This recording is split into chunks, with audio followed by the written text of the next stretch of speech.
Mails के erection issues के बारे में सब बात करते हैं, मैम ठीक से नहीं तनाव आ रहा, खड़ा नहीं हो रहा, टाइम ज्यादा नहीं है, पता नहीं क्यों बीच में लूज हो जाता है, बट कोई बात नहीं करता फीमेल इरेक्शन के बारे में।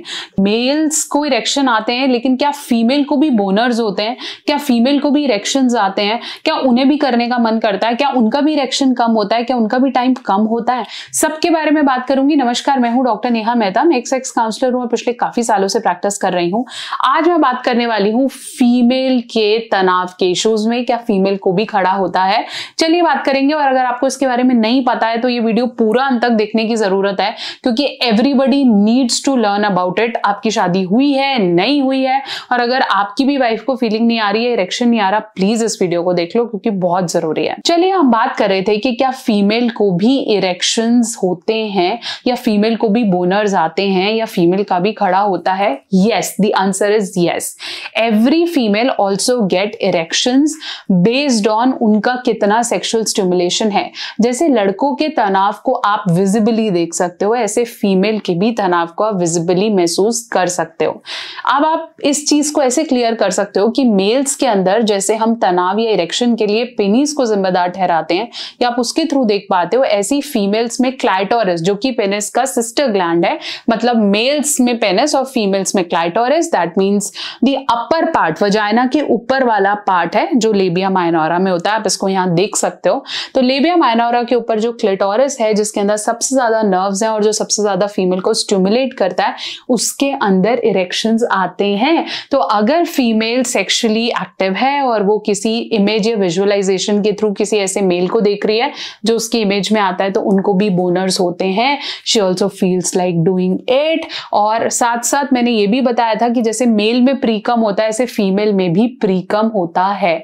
ऐसे ही अगर फीमेल काफी अराउज्ड होती है या काफी उसका मूड करता है, तो उसका क्लिटोरिस एक्सपैंड करने लग जाता है, वहां पे ब्लड फ्लो बढ़ जाता है, and similarly the clitoris gets warm, flushy, और कलर ब्लू होने के चांसेस हो सकते हैं, and it gets expand. Moreover even the clitoris gets stimulated, और वजाइनल ल्यूब्रिकेशन या वहां पे थोड़ा सा पानी आना बहुत ज्यादा कॉमन है। फिर ये क्वेश्चन पूछा जाता है कि जैसे मेल्स में इरेक्शन में प्रॉब्लम्स होती हैं, तनाव नहीं आता, ठीक से नहीं आता, ऐसे फीमेल्स में भी होता है, और इसे कंसिडर किया जाता है कि औरत का करने का मन नहीं करता, जबकि ऐसा नहीं है। It is just because she is not getting erection. अब इसका सॉल्यूशन जाते हैं। सॉल्यूशन की अगर मैं बात करूं, जैसे मेल्स में जब इरेक्शंस नहीं आते तो हम बोलते हैं कि आप प्लीज अपना टेस्टोस्टेरोन लेवल चेक कर लीजिए, या फिर आप थोड़े और वेज ट्राई करिए। जैसे आप ओरल स्टार्ट कर सकते हैं, आप बॉडी रबिंग स्टार्ट कर सकते हैं, जिससे धीरे धीरे मूड बने, प्रेशर कम हो और इरेक्शन स्ट्रॉन्ग आए, और जो एंजाइटी है वो कम हो जाए। ऐसे ही अगर आपको लग रहा है कि आपकी फीमेल मूड में नहीं आ रही है, या वो ल्यूब्रिकेट नहीं करती है, बहुत ज्यादा सूखा रहता है, या उसका मूड नहीं करता, सिर्फ मेरे को ही करना पड़ता है, वो कभी अपने आप से नहीं दिखा रही, there might be erection issues at her side. तो फीमेल में भी इरेक्शन, इरेक्टाइल डिसफंक्शन होता है।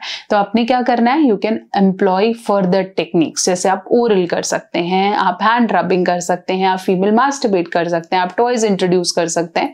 इसकी वजह से धीरे धीरे उनका एराउजल नॉर्मल हो जाएगा, और वो भी इरेक्टेड फील करेंगी। When male and female both are erected, that will leads to a good sex. फिर भी आपको लगता है कि वो इरेक्शन नहीं आ रहा है, तो उनका भी टेस्टोस्टेरोन लेवल और हार्मोनल लेवल चेक कराने की जरूरत है। तो नेक्स्ट टाइम ये बोलने की बजाय कि डॉक्टर नेहा मेहता सिर्फ मेल पेशेंट्स देखती होंगी या सिर्फ मेल्स में ही प्रॉब्लम होती होगी, तो ऐसा नहीं है।